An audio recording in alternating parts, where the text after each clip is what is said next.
फराइज हैं। कितने फराइज हैं? इनके बगैर गुस्ल नहीं होता है।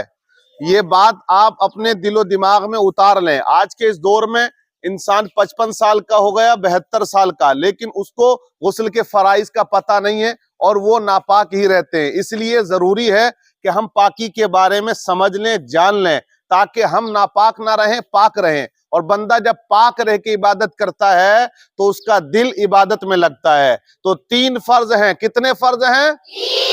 नंबर 1 है गरारे के साथ कुल्ली करना। मतलब आप समझ लो कि एक तो है खाली कुल्ली कर देना, और एक है हमारे दांतों में जो चीज अटकी हुई है, गोश्त खाया, उसका लोथड़ा है, औरतें पान खाती हैं, छाली अटक जाती है, उसको भी बाहर निकालना गुस्ल से पहले पहले जरूरी है, ताकि पानी जो है वो दाढ़ों की खिड़कियों में जाए, दांतों में जाए। अगर कोई ऐसा नहीं करता है, गोश्त खाया था, लोथड़ा अटका है, अब उसने वो निकाला नहीं, अब जहां दाढ़ में वो गोश्त का लोथड़ा अटका था पानी नहीं पहुंचा, तो उसका गुस्ल नहीं होगा। क्योंकि मुंह के अंदर पूरा साफ होना चाहिए, दांतों की खिड़कियों में, दाढ़ों की खिड़कियों में पानी पहुंचना ये जरूरी है। तो पहला फर्ज क्या है? गरारे के साथ कुल्ली करना।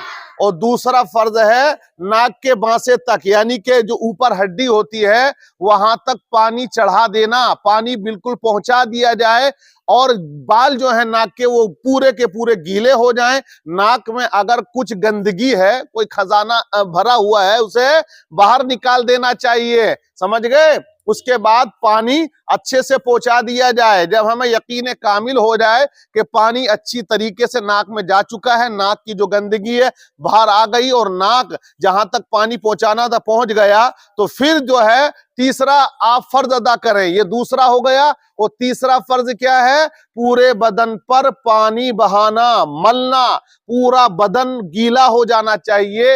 एक बाल भी अगर सूखा रह गया तो गुस्ल नहीं होगा। बोलो, गुस्ल नहीं होगा। अब औरतों का मसला क्या है? लंबे लंबे बाल होते हैं, तो बहुत सी औरतें लंबे बालों की बुनियाद पर लापरवाही कर देती हैं। लंबे बाल हैं, सर्दी का मौसम है, तो बहुत से औरतें क्या करती हैं कि कांधे से नहा लिए, सर न भिगोया, तो उनका गुस्ल नहीं होता है।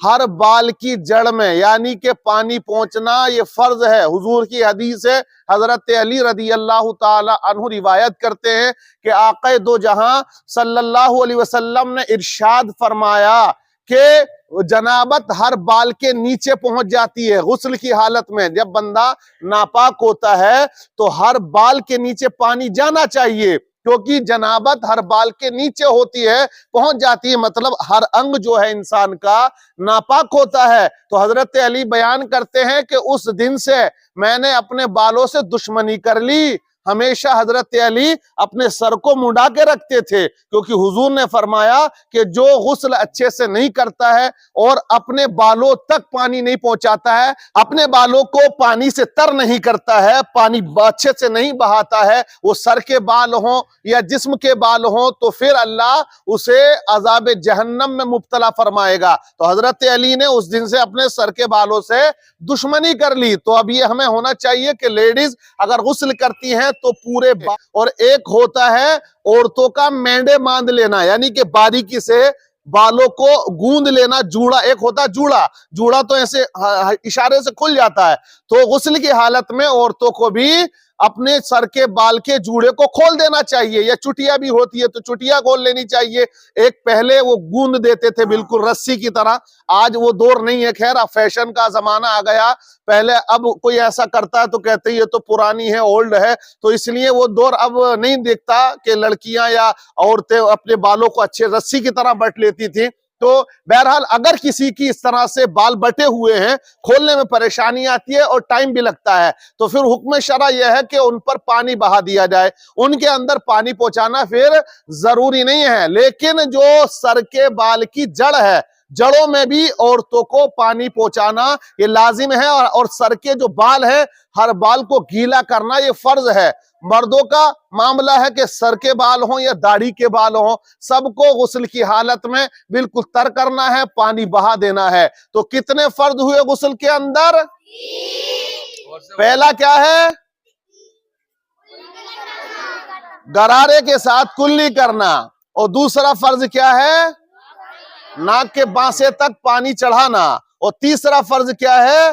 पूरे बदन पर पानी बहाना, पूरा मुकम्मल तरीके से। अब अगर कोई नापाक इंसान इन 3 चीजों पर अमल नहीं करता है तो वो अगर समंदर में भी नहा ले तो उसका गुस्ल नहीं होगा। और जहां नापाक लोग रहते हैं, जिस घर में, वहां रहमत के फरिश्ते नहीं आते हैं। इसलिए ये तहारत जो है ये पहली चीज है, इसलिए हमें याद भी होना चाहिए। और अपने घरों में जो बच्चे आते हैं हमारे बाहर से, अपने अपने घरों से, अपने घर पर भी हमें जिक्र करना चाहिए।